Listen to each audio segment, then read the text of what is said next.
So we are in business. Again, welcome to the student presentations this year. These were nominated from our faculty and staff as outstanding representations of various programs here, and the speakers are over here to my left and to your right. And honestly, I couldn't be more pleased to be able to showcase. We talk about excellence a lot. We don't always get to see the day-to-day of what that looks like. And I think students live in that space each and every day. They surprise us with exactly how much they can achieve. And all of us are typically in awe when we reflect on where we were at 20, 21 years old. The level of development, maturity, and capability, honestly, is astounding. And without further ado, we're going to kick things off. Each student will introduce the next student thereafter so that we can hit you with a barrage of excellence. We will start off with Ella Danner.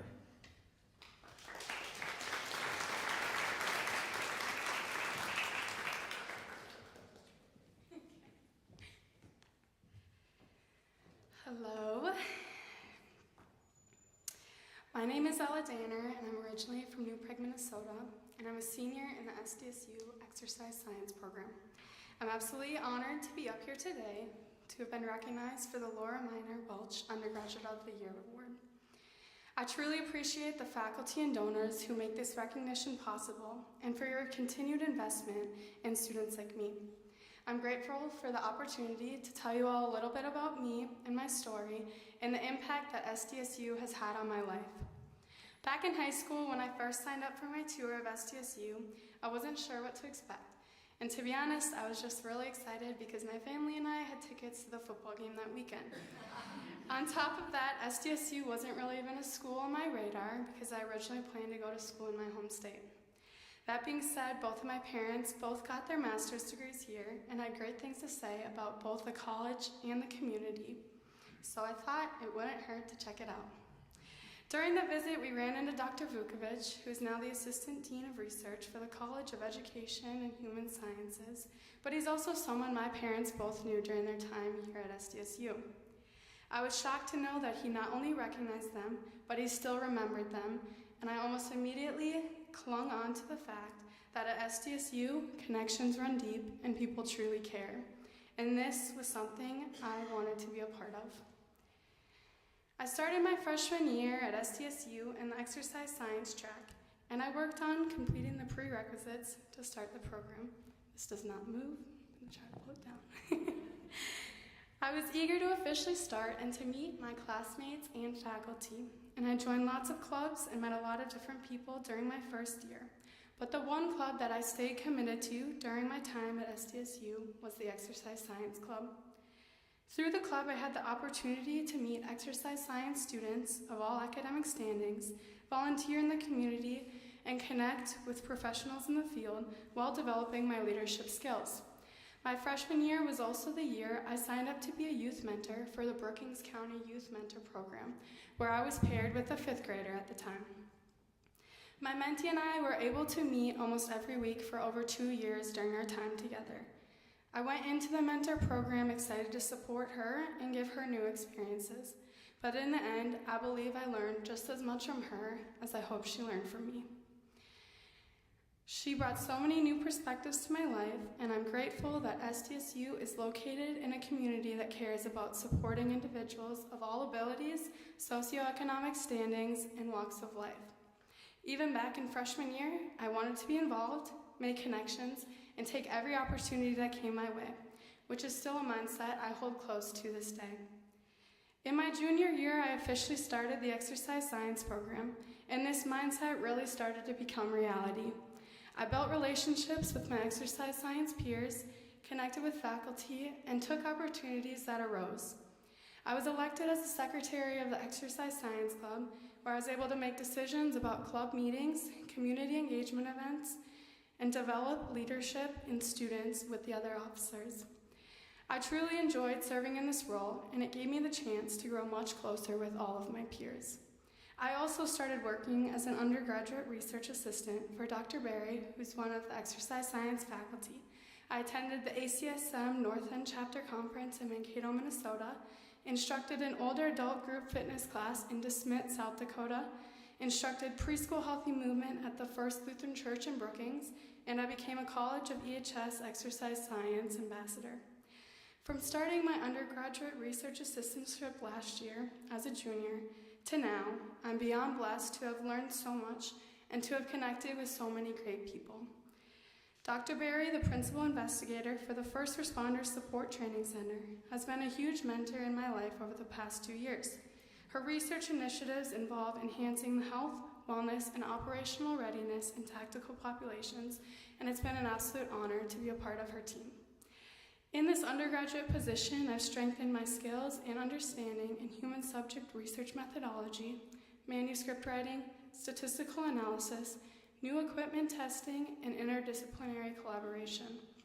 I've also had the opportunity to connect and collaborate with local fire and police departments during outreach visits to increase relationship building, to drop off appreciation baskets, and to better understand what this population needs to better their health.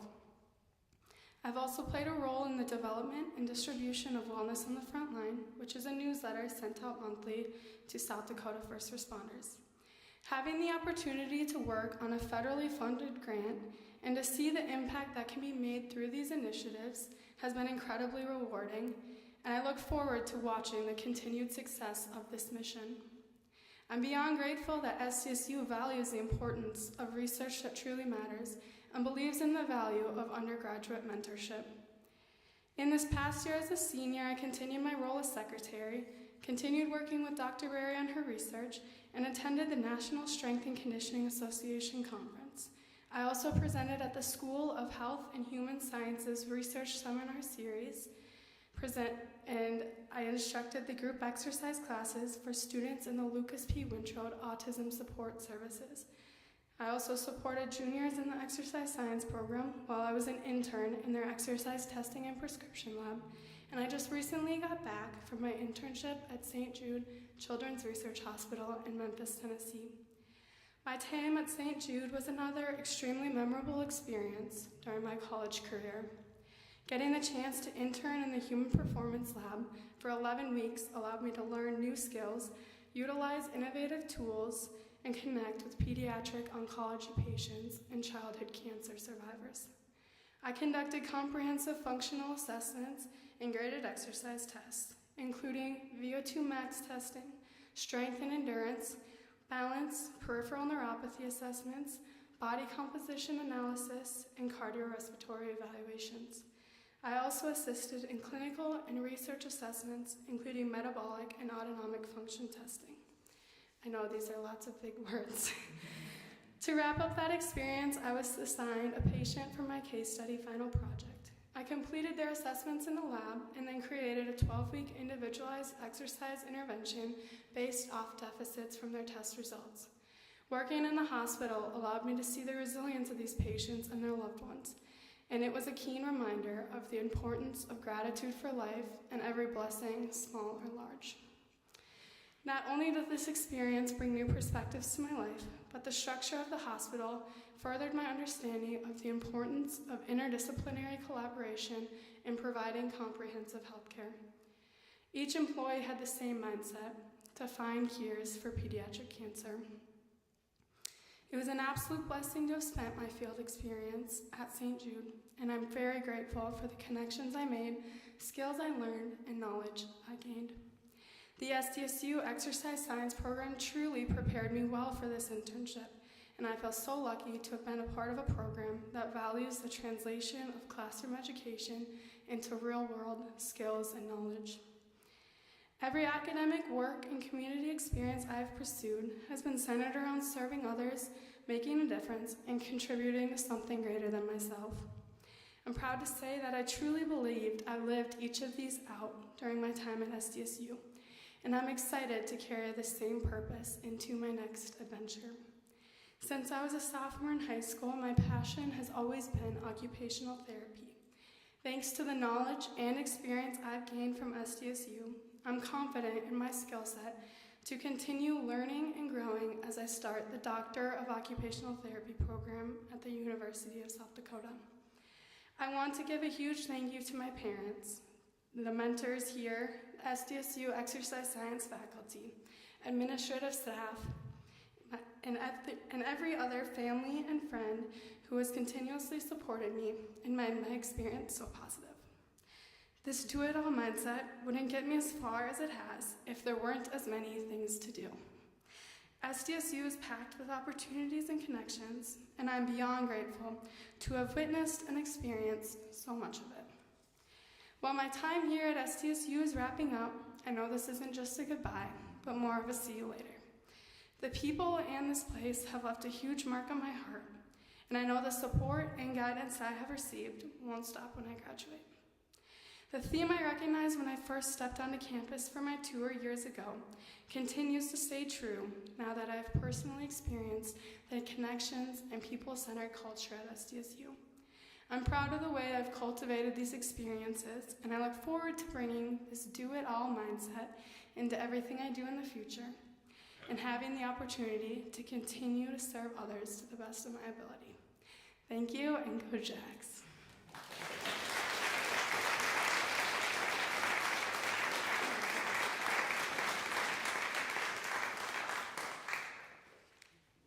Right, our next presenter is Michaela Olson. If you want to welcome her to the stage.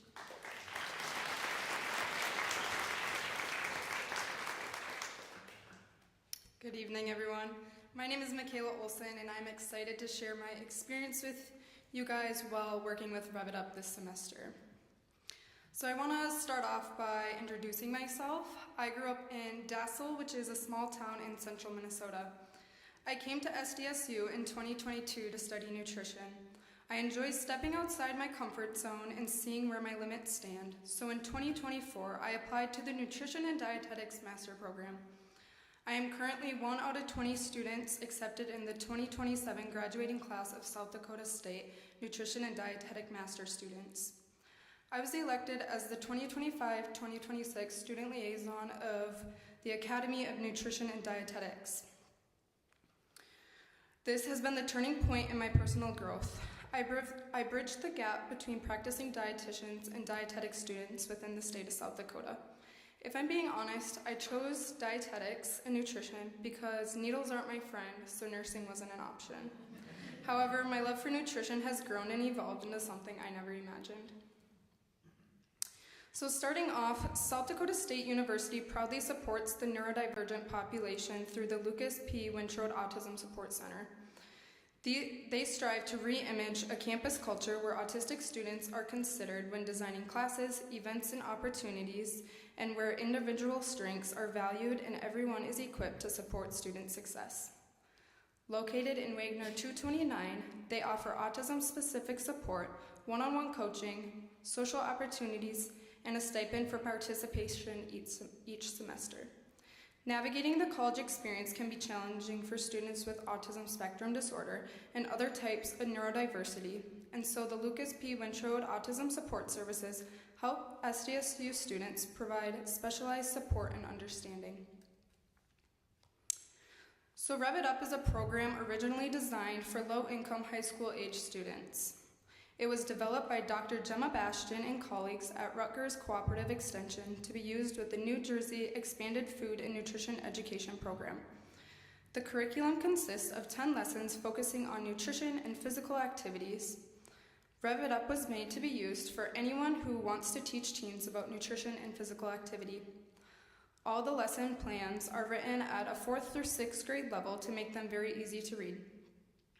At South Dakota State University, Rev It Up was taught by SDSU Extension Nutrition Educators as one of the curriculum offerings for the Expanded Food and Nutrition Education Program and SNAP Education. SDSU Extension serves as a lifelong education network that delivers practical research-based information to help South Dakotans succeed in agriculture, natural resources, youth development, and community vitality. It operates under the land-grant mission of SDSU, emphasizing public value, collaboration, and sustainable education. For this study, our intended population was college-aged autistic students using the Lucas P. Wintrode Autism Support Services. We were able to adapt the curriculum to meet the needs of our autistic learners. To make this initiative happen, we could not have done it without the collaboration between the Lucas P. Wintrode Autism Support Center and SDSU Extension. The Rev It Up for ASD curriculum was provided weekly to maintain routine within this population. Our teaching team taught 10 different lessons throughout the semester, which consisted of a gamified nutrition lesson, an exercise activity, and an interactive cooking demonstration.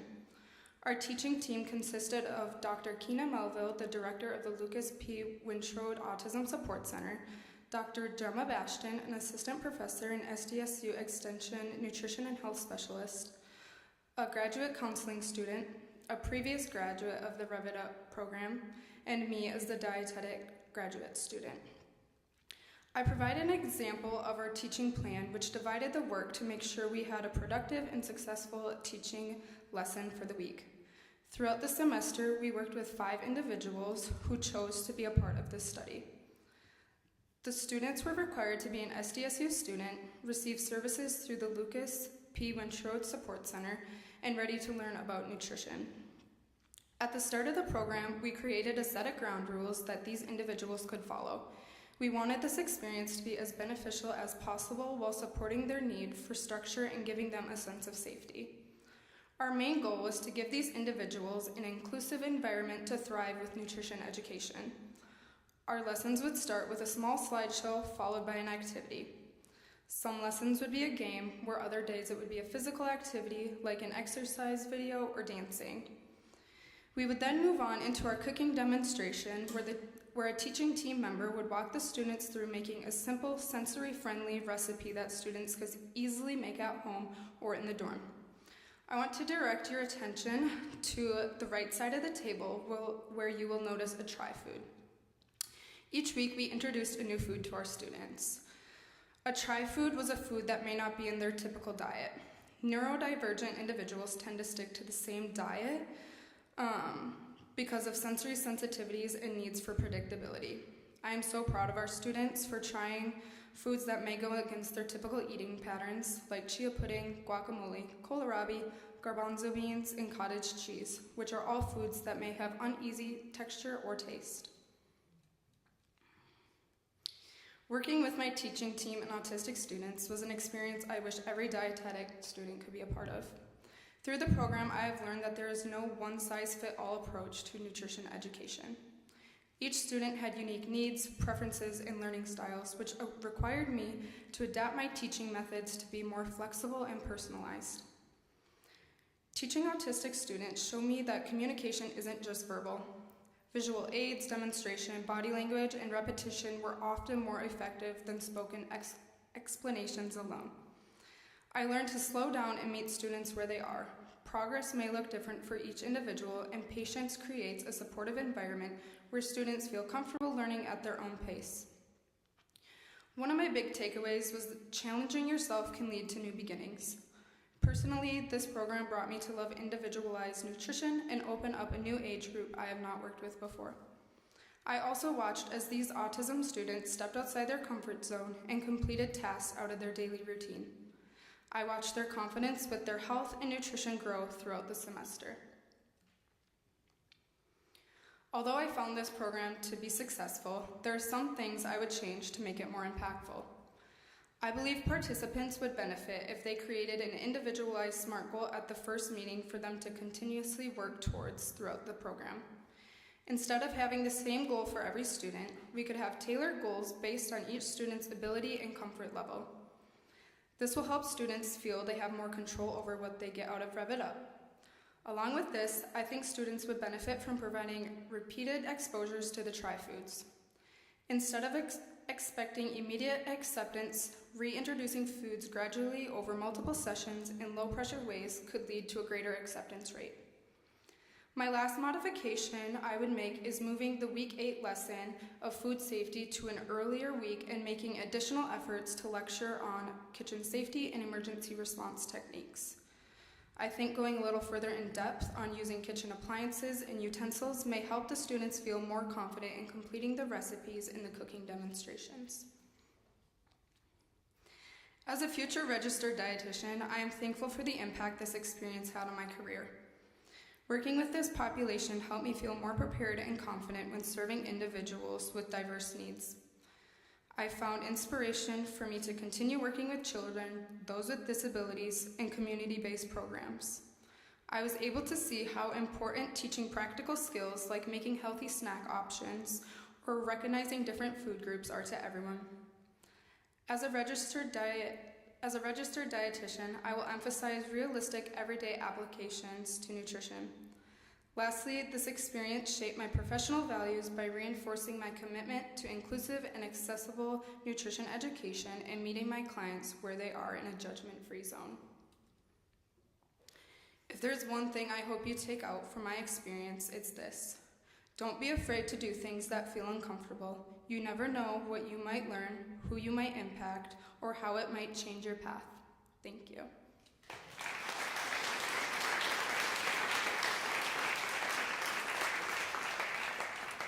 And then I will pass it off to Cassie and Lizzie.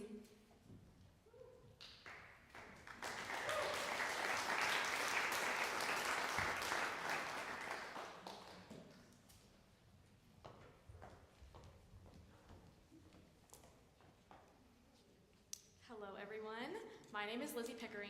And I'm Cassie Hoover. And we are both Human Development and Family Studies students here at SDSU graduating this May. Tonight, we'd like to share a little bit about our journey through the program, what led us here, and some of the experiences that have shaped our time as HDFS students. My time here at SDSU did not begin with me as an HDFS student, or even a student within the College of Education and Human Sciences. I actually started as a political science pre-law student with an interest in working in family law. However, during my first semester, I took lifespan development with Valerie Albert, and my enjoyment in that class, combined with my, let's be honest, my lack of enthusiasm for my political science courses, led me to explore HDFS as a major. Before officially making the switch, my advisor encouraged me to meet with faculty members. I met with Mrs. Albert as well as Dr. Amber Letcher, and those conversations helped me reflect on my future goals and solidified my eventual change to an HDFS major. My path looked a little different. After graduating high school, I wasn't completely sure what I wanted to do for my career. But I had experience working with children and knew I was really passionate about supporting them. I became really interested in understanding how young children grow and develop, especially how they learn and make sense of the world around them. That led me to explore different majors, and that's when I came across Human Development and Family Studies. It felt like a natural fit, and it gave me a chance to build on those interests. One of my favorite courses has been parenting, because it emphasized the importance of supportive, positive environments and the impact caregivers have on children's development. Over the past 4 years, I have truly enjoyed being an HDFS major, even when I was told I had to take statistics. Some of my favorite classes have included child development, parenting, and development of human sexuality. Each of these courses has contributed to both my personal growth and my career interests. Through my coursework, I've learned so much about the importance of relationships and families, biological or not, individual resilience, and human interaction. Because of my interest in family resilience and child development, I chose to complete my HDFS practicum at the Child and Family Resource Network here on the SDSU campus. This spring, I've had the opportunity to work with an incredible team that supports parents, child care workers, and early educators through trainings, coaching, technical assistance, and connections to additional local resources. I also had the opportunity to complete my practicum at the Child and Family Resource Network, and it has been one of the most impactful parts of my time here at SDSU. Through this experience, I worked closely with Quality Care South Dakota, which focuses on helping early childhood and school-age programs grow through training, coaching, and quality improvement efforts. One of my favorite projects I've had the chance to work on this semester has been the writing and revising of a class for educators about having difficult conversations with parents. This training covers topics like abuse and even illness in the classroom and helps educators approach conversations with confidence, empathy, and the right resources. It has allowed me to draw on what I've learned about ethics, family resilience, professional issues in childcare, and adult education. During my internship, I was also involved in a variety of projects that supported training and program improvement. One of my projects I worked on was revising planning activity area trainings based on the South Dakota Early Learning Guidelines. These trainings help educators plan appropriate activities across areas like art, math, language, and more. I also helped prepare materials and outreach for trainings and worked with data that tracks program progress. This gave me a really clear understanding of the behind-the-scenes work that supports early childhood professionals.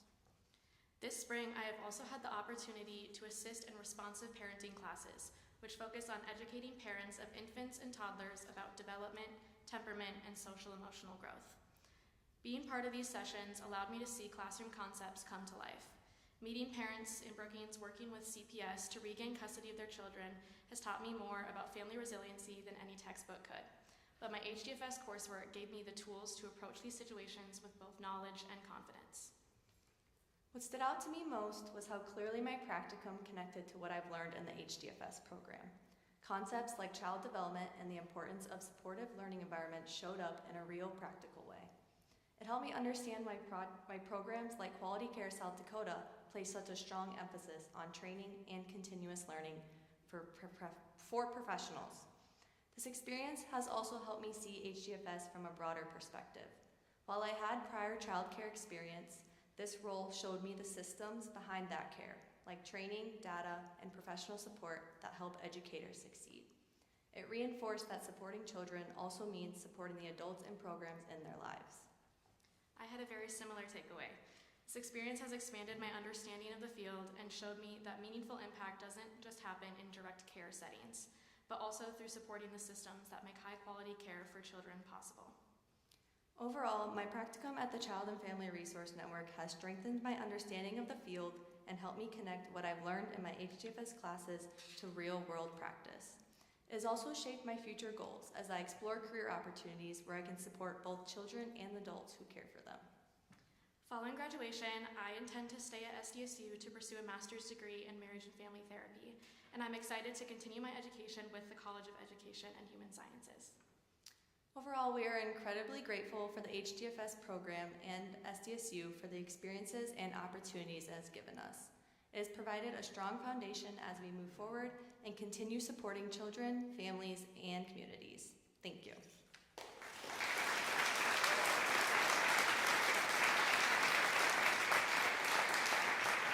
And next will be Josie.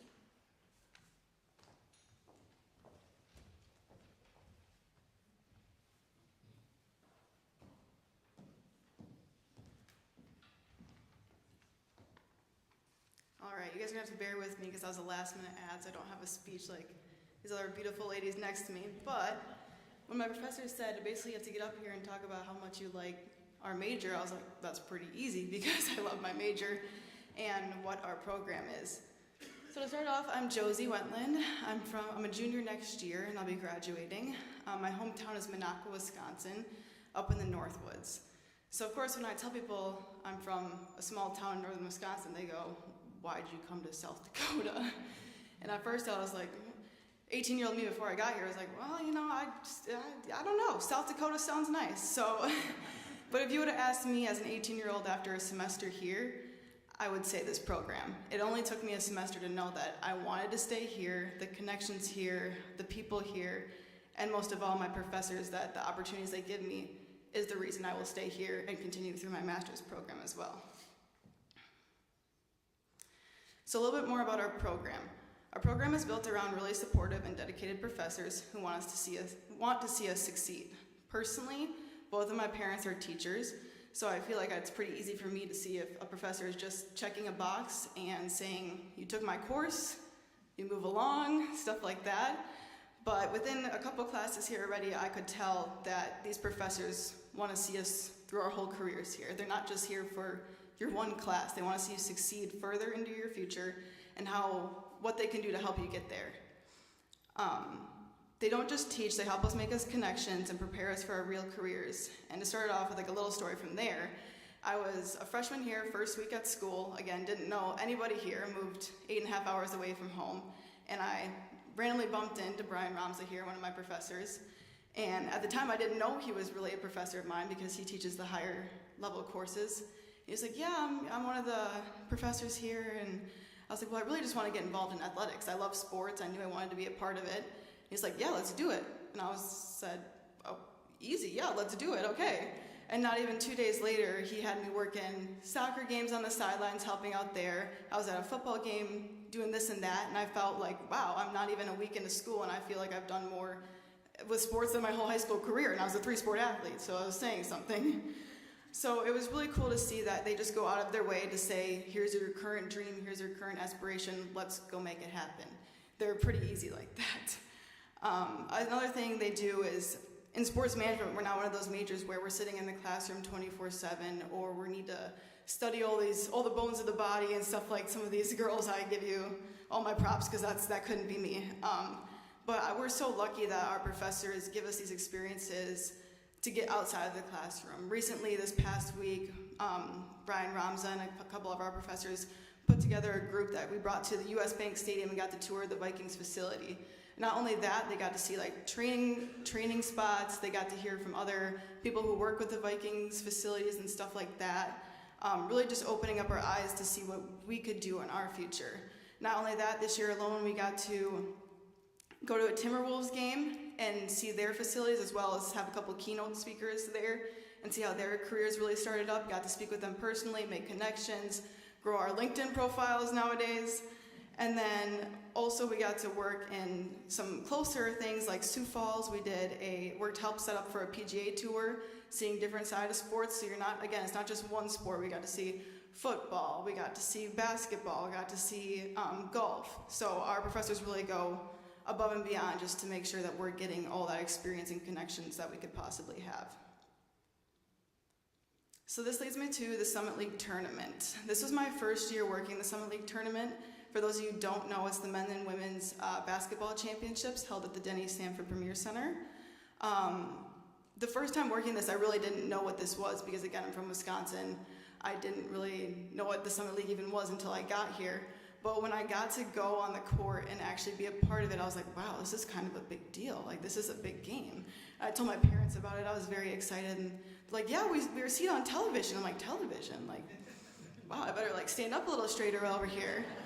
So it was a very cool experience to see, knowing that I literally helped set up game days for fans of over 61,000 people here and teams that are all across states, not just in South Dakota. It was a very large venue, so again, it felt like you're at a professional level event. And I feel like it really showed me what it takes to run kind of like a bigger event. I work in athletics here at SDSU in facilities and operations, and there I got to see more of like a marketing side of things. So again, back to our professors in our program, they're giving you opportunities for more than just what you're doing here. And even if you like what you're doing here, they're pushing you really to see other opportunities, because in sports there's so many different things you can do. So when I was there, I was also able to meet many different people and grow my connections there with Brian Miller, the head of Summit League, and I think it was just a really great chance to build up and be a part of something bigger than the campus itself while representing SDSU at a bigger name. We were the only school that brought 8 volunteers to this thing to run an event for 61,000 people. So a little pat on the back for all of our other people in our major right now. But then leveling up from that, again, this was just a really great experience to work with professionals already in the industry and see what they do. Again, it's really hard to explain sports and say, when people ask, what do you want to do? Well, pretty much sky's the limit when it comes to sports management. You could do things with facilities, things with marketing. You want to be behind the scenes, in front of the scenes, in front of a camera. If you want to talk, obviously the talking is not my best thing, so up here I'm really putting myself out there. But you got to see different perspectives of what the possibilities could be. Networking and learning from people in these careers as well, like asking how they got here. I think our professors do a great job of being raw and real and saying, like, it's gonna take volunteer hours, it's gonna take, the time that nobody else wants to do, and having to do the hard stuff. Like, I don't say that much, but I also do the laundry for our football team. So, as much as it doesn't sound glamorous, it's another step in the process of being like, hey, I worked the hard hours, I got here, and, with the connections I've made and showing people the hard work, it's like you're able to get a little further that way. It also is a nationally recognized event, which makes it a valuable experience for resumes. Again, when my parents told me I was on television, I was like, oh, wow. And I also got to see Mason McCormick, so I've met 2 NFL Jacks recently. Not that they're probably going to remember me, but it was still cool to say. And again, we were just able to apply what our professors teach us in our classrooms and then really put it to real world use. I think it's hard for some majors because you're in the classroom, you're reading these textbooks and studying. Our professors do a really great job of teaching that in the classroom, but then they do work just as hard in their own hours and after hours, making sure that happens in real life, and we get to experience that on the flip side. So overall, I feel like all the experiences have really helped us grow professionally and helped me build confidence. The amount of things I've been able to go do in 2 years, if you would have told freshman me, I couldn't believe it, especially coming to South Dakota. Sometimes my sister, who's a little bit more city girl, she is like, South Dakota? But now I'm like, you don't understand, like South Dakota has all these opportunities and has amazing resources and people who help get us there. So overall, I just think it helped me take the next step towards my future career, and I can't wait to keep going, finishing out one more year, and then following with our sports management administration master's program after that. So thank you. I know that was short, but hopefully you got the gist of it. I forgot to say who's next up. Bruna, is that right? All right, you can take it from here.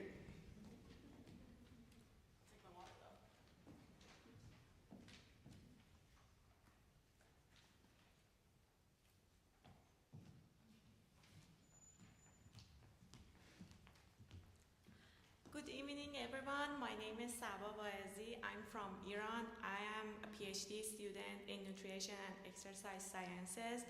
I have with me my colleague Bruna Oliveira de Vargas. She is also a PhD student in nutrition and exercise sciences, and she's from Brazil. We are working together almost for 3.5 years, I think. I completed my master's degree last May, and now I'm doing my PhD here.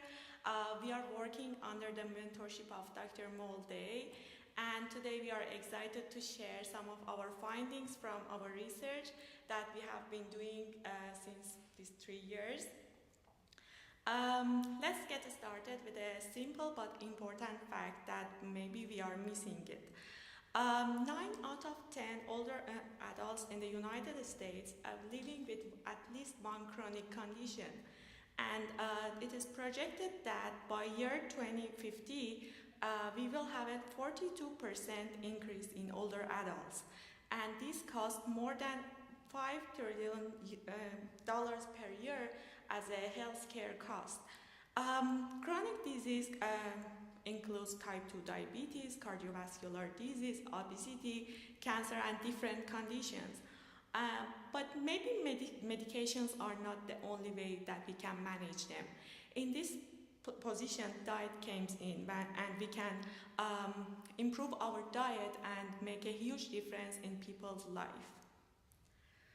But when it comes to diet, we have a problem here. We have a guidelines for our dietary recommendation, but when we take a deep look at the dietary intake in older adults, we see that most of them doesn't follow what they recommended. For example, added sugar, saturated fat, and sodium, which in the literature they are linked to the different chronic conditions.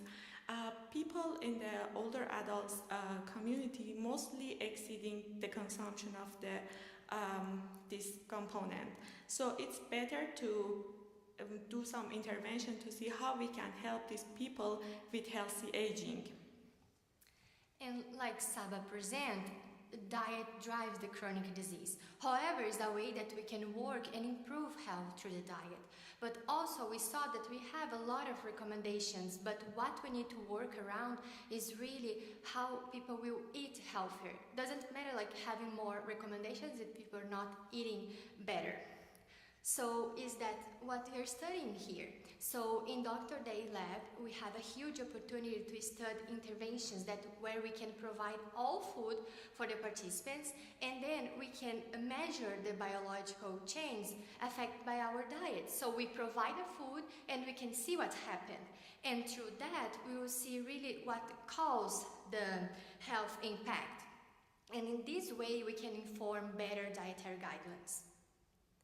So here, bringing to you a little bit about what we are doing and about our research and what we are learning. Here is our first paper we publish, and here we are sharing our methods and this is to help other research in how we design our trial, because think about that. We provide all foods through 8 weeks and then another diet through 8 weeks. So 16 weeks providing all meals. So these require a lot of logistically and a lot of team working with this. So we learn a lot in this part, but also we learn a lot that we have a huge opportunity in the SSU, because we have a strong community. In the older adults that we work, they were really interested in help SSU, in help their health as well, but also like to support the research here.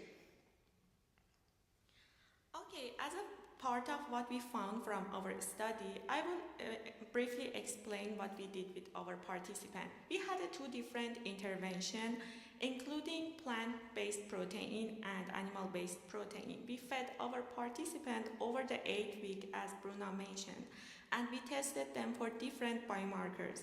At the end of the study, we see that when people consume both of the diets, both can preserve their physical function, which is a really major problem for older adults, since they are at the risk of the decline in physical function.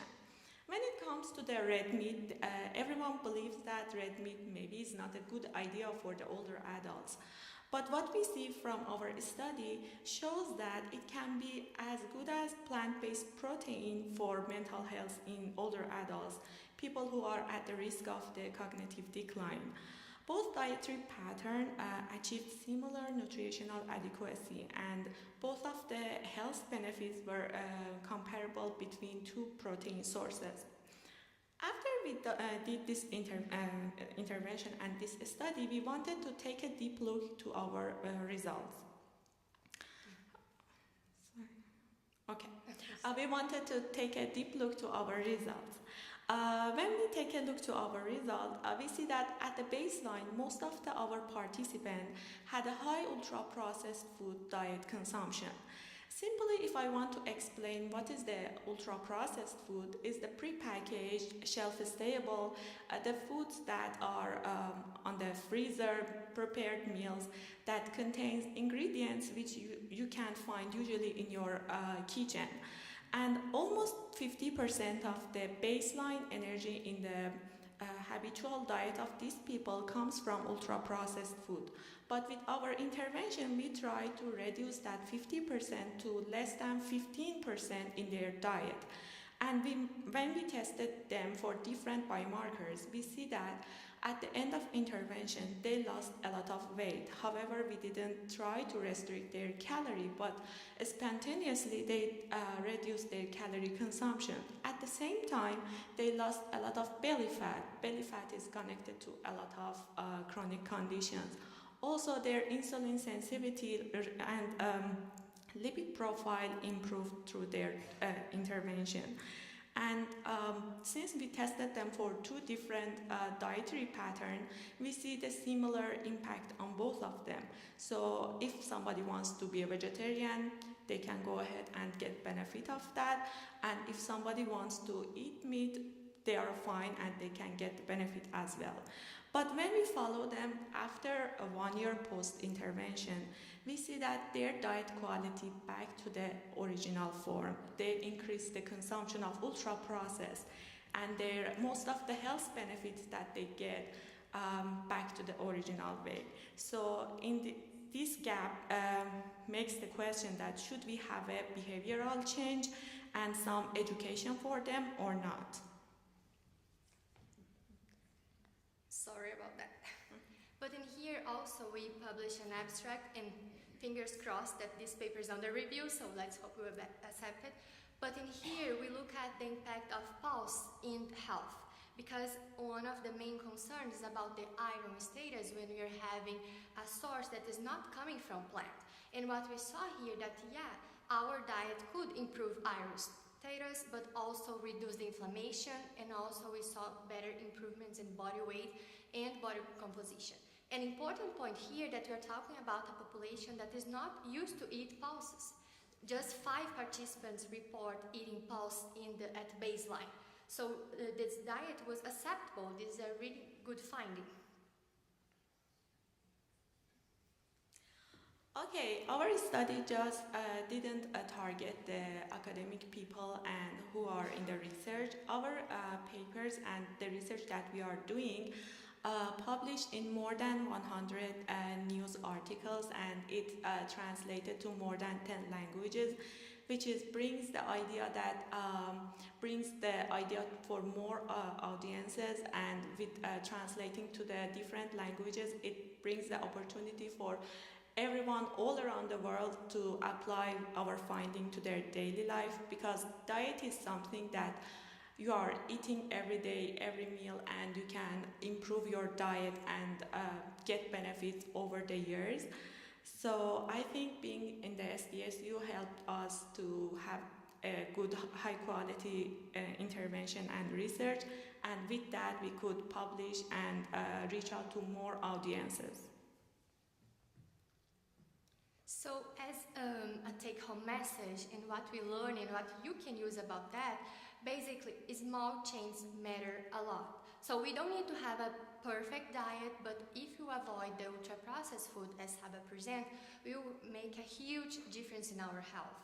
Basically, if you are looking to have a health dietary pattern, we need to look at the overall diet.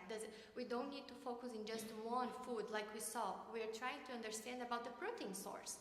And both were good, but in a context of a healthy dietary pattern. So we really need to care about having more plant foods in our plate, but also really caring about having more colors, having more diversity there. Then we can achieve the improvement. So we don't need to exclude meat, or we don't need to exclude the lentils, for example. We can combine both and have a good health. So I'd like to thank you, all of you. Also, I'd like to thank you, Dr. Day, for her giving us this opportunity. Otherwise, we cannot run this research. All the professors and staff that work with us in this journey, the undergrads that help us, the chef. Otherwise, we cannot provide all the foods for the participants, and for sure the student participants. Otherwise, we cannot complete this study. Thank you.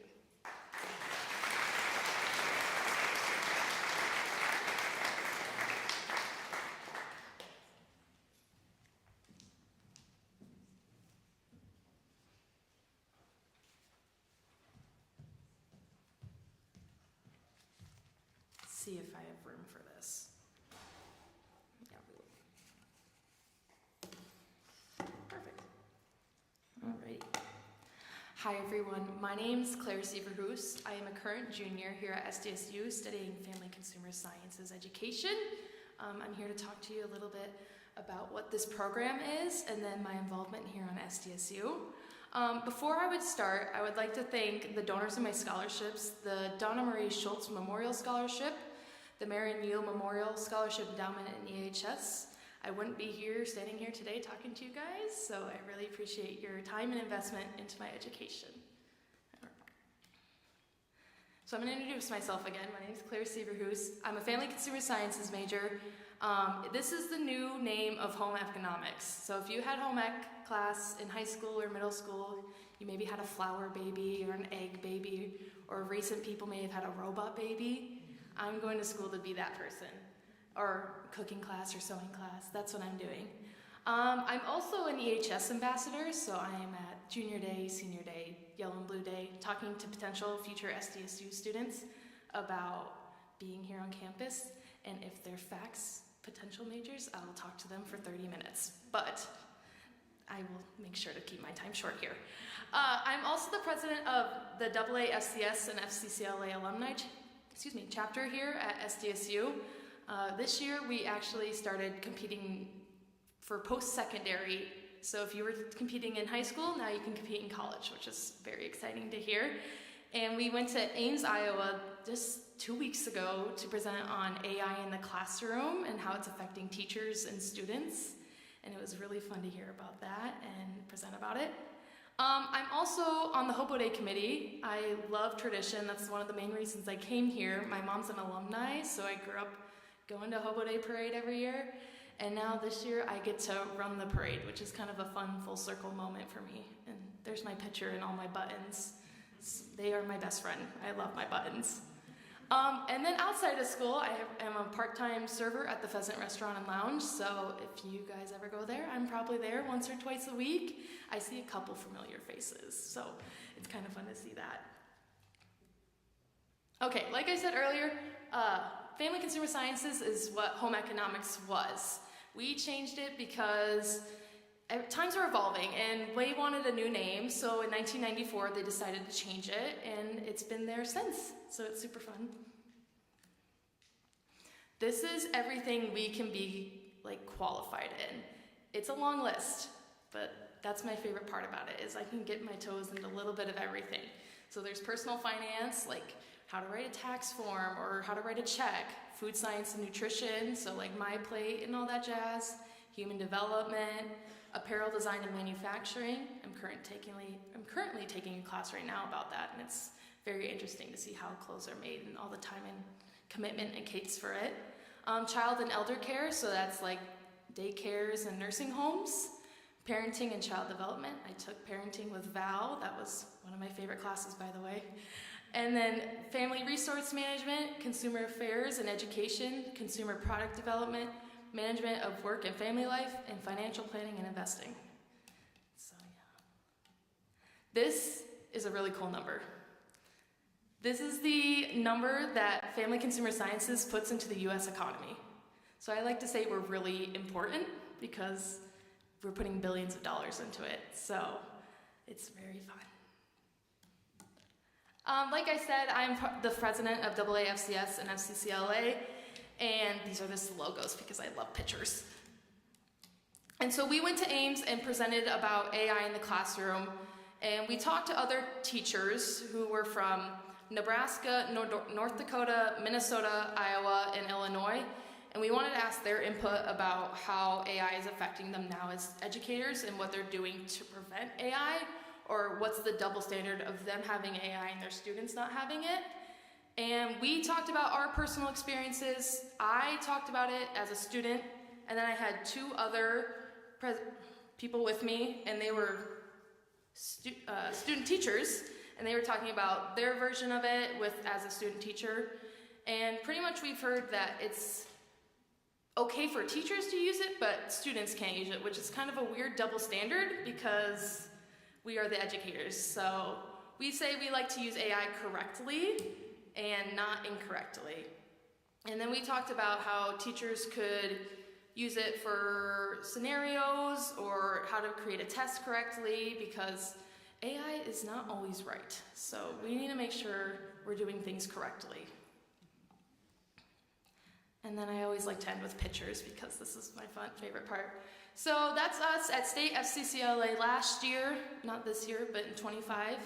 And we did a little bracelet making station based off of personality tests. So each student got a different color to make their bracelet, and then they got to go tell the other friends what type of personality they have. And then we did a little tree project in October, and we had students write down their favorite teacher and why, and then that was hung up in Winona for a little bit. So I'm in Winona a lot, so I got to see it a lot. And then this bottom picture in the middle is us in Ames after the banquet. And then over here is us at junior day last year. So, yeah. Thank you guys again. I really appreciate your time today. And yeah, so I'll hand it on over.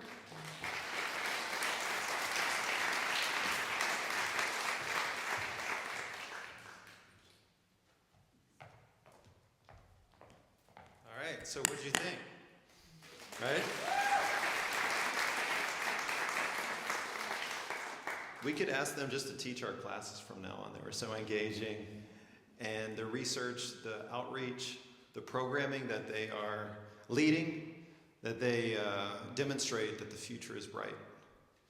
And that's, again, all thanks to your support, whether it's staff, faculty, administrators, stakeholders alike, and even fellow peers. Many of you are supporting your colleagues here in your various programs too. It's important to be that cheerleader, but also that champion.